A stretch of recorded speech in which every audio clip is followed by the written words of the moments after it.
कानपुर शहर में उत्तर प्रदेश के मुख्यमंत्री योगी आदित्यनाथ ने जीआईसी ग्राउंड में आज 8,000 छात्र व छात्राओं को टैबलेट और स्मार्टफोन बांटे। वहीं सीएम योगी ने कहा कि 2017 के पहले उत्तर प्रदेश अपनी पहचान के लिए मोहताज था।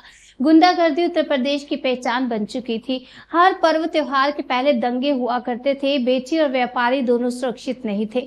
डबल इंजन की सरकार के आने के बाद उत्तर प्रदेश अपनी पहचान बना चुका है। प्रदेश के 6,30,000 सरकारी नौकरी नौजवानों को प्राप्त कराई। उन्होंने कहा कि किसी को घूस देने की जरूरत नहीं और जो कोई भी घूस लेगा उसे सीधा जेल जाना होगा। हम ये भी कहना चाहते हैं कि अगले 2 वर्षों के अंदर 2 लाख सरकारी नौकरियां नौजवानों को देने जा रहे हैं, जिसमें 60,200 नौजवानों को पुलिस की भर्ती की प्रक्रिया 23, 24, 25 और 30, 31 लिखित परीक्षा होगी। आप देख रहे होंगे कि इस परीक्षा में परिंदा भी पर नहीं मार सकता। जिसने भी इस परीक्षा में सेंध लगाने का प्रयास किया या करेगा उसको आजीवन कारावास की सजा और 1 करोड़ रुपए का जुर्माना, संपत्ति जब्त करने की कार्यवाही होगी। उत्तर प्रदेश पुलिस 1 लाख नौजवानों की भर्ती करने जा रही है, जिसमें 20% बेटियों की भर्ती होगी।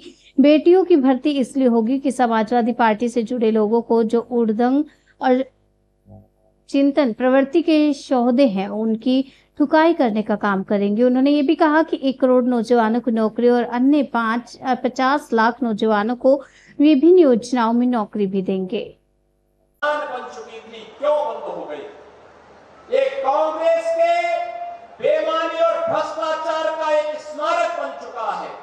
जहां यहाँ के नौजवानों को नौकरी और रोजगार मिलना चाहिए था, हजारों लोगों के परिवारों का पेट पलता, आज इनके भ्रष्टाचार का एक स्मारक बनकर के चिढ़ा रहा है। लेकिन हमारी सरकार ने तय किया है लाल इमली का पुनरुद्धार करने के बड़े पैकेज के साथ हमारी सरकार आगे बढ़ने जा रही है। सिख यूनिट को पूरी लैंड और पुनरुद्धार के व्यापक पैकेज का कार्य हमारी सरकार ने आगे बढ़ाया है और यही कहने के लिए आपने आपके पास आया हो। बहनों और भाइयों, ये समाजवादी पार्टी, आप इनके कारनामों से तो परिचित हैं। इतिहास की पुनरावृत्ति लोग कर रहे हैं।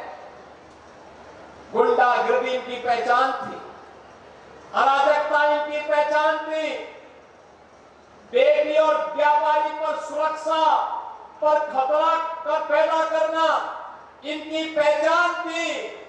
इनके समय में क्या क्या नहीं होता था तो नहीं जानता है। और यहां पर इनका दिखाने वाला चेहरा एक है और अंदर कुछ और है।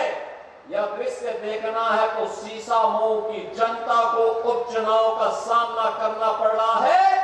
इसलिए क्योंकि गरीब की संपत्ति पर कैसे कब्जा किया जाता है, कैसे दंगे भड़काए जाते हैं। दंगे भी उस दिन भड़काने का साजिश होता है जिस दिन महामहिम राष्ट्रपति जो इसी माटी के सपूत हैं, वे जब कानपुर की धरती पर आए थे उस दिन कांग्रेस समाजवादी पार्टी का विधायक इसी सीसा मऊ को कानपुर को दंगों की आग में झोंकने का साजिश रचता है।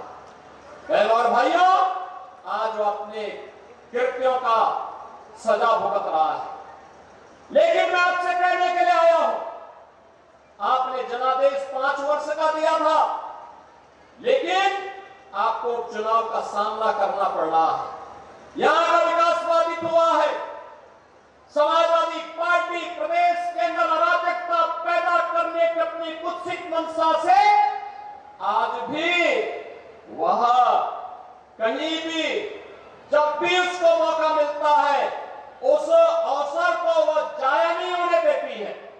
आपने भी इसके चरित्र को देखा है अयोध्या के अंदर, कैसे समाजवादी पार्टी का एक नेता वहां पर एक निषाद बेटी की इज्जत के साथ खिलवाड़ करता है और समाजवादी पार्टी के मुखिया बेशर्मी के साथ उस बेशरम के खिलाफ कार्रवाई करने की बजाय उसका समर्थन करते हुए दिखाई दे रहे थे। आपने इनका दूसरा दृश्य लखनऊ में देखा।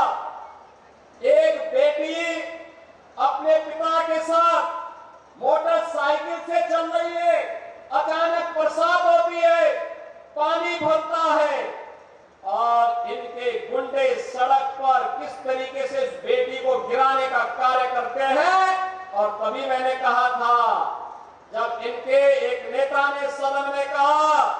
कि सद्भावना ट्रेन चलानी चाहिए। हमने कहा सद्भावना ट्रेन इनके लिए नहीं, इनके लिए बुलेट ट्रेन चलेगी, बुलेट ट्रेन। बहनों और भाइयों, इनका तीसरा मॉडल देखना है तो कन्नौज में देखिए, ये नवाब ब्रांड कांग्रेस किसी समाजवादी पार्टी की पहचान है, ये समाजवादी पार्टी की पहचान है। कैसे अनैतिक तरीके से अर्जित की गई संपत्ति और उस संपत्ति के माध्यम से कैसे बेटियों की इज्जत के साथ बड़ी बेशर्मी के साथ ये लोग खिलवाड़ करते हैं। ये तीसरा दृश्य आपने कन्नौज का देखा है।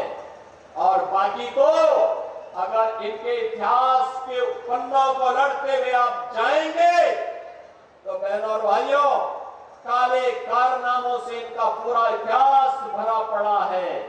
लाल टोपी है लेकिन काले कारनामों के लिए लोग जाने जाते हैं। और इसीलिए मैं आपको एहसास कराने के लिए आया हूं कि शीशा मऊ को शीशा मऊ ही बने रहने दीजिए। मां गंगा की पवित्र धारा के आगोश में आकर के इसे हमें कानपुर के एक विकसित रूप को एक मॉडल रूप में से प्रस्तुत करना है। और आज उन्हीं की सौगात लेकर के मैं आपके पास आया हूं आपसे कहने के लिए। बहनों और भाइयों, एक तरफ नौजवानों के सशक्तिकरण के लिए टैबलेट और स्मार्टफोन वितरित हो रहे हैं।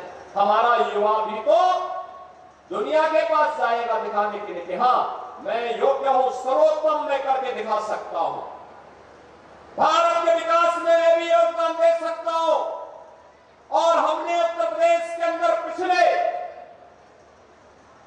7-7.5 वर्ष में जो किया, आपके द्वारा चुने गए जनप्रतिनिधियों के सहयोग से, आपके आशीर्वाद से, प्रधानमंत्री मोदी जी के नेतृत्व और मार्गदर्शन में, उसके परिणाम आज हम सबके सामने हैं। आज आपने देखा होगा 6.5 लाख नौजवान सरकारी नौकरी प्राप्त करता है। किसी को सिफारिश कराने की नौबत नहीं आती, किसी को कहीं कोई घूसखोरी की नौबत कहने की शिकायत नहीं होती। और अगर किसी ने दुस्साहस किया तो उसको हम वहीं से उठा करके सीधे जेल की शिकंजों के अंदर डालते हैं और कहते हैं जो युवाओं के भविष्य के साथ खिलवाड़ करेगा उसकी जगह जेल होगी। और जेल ही नहीं बल्कि बाप दादों की जो पुरखों की जमीन है उसको भी जब्त करके फिर गरीब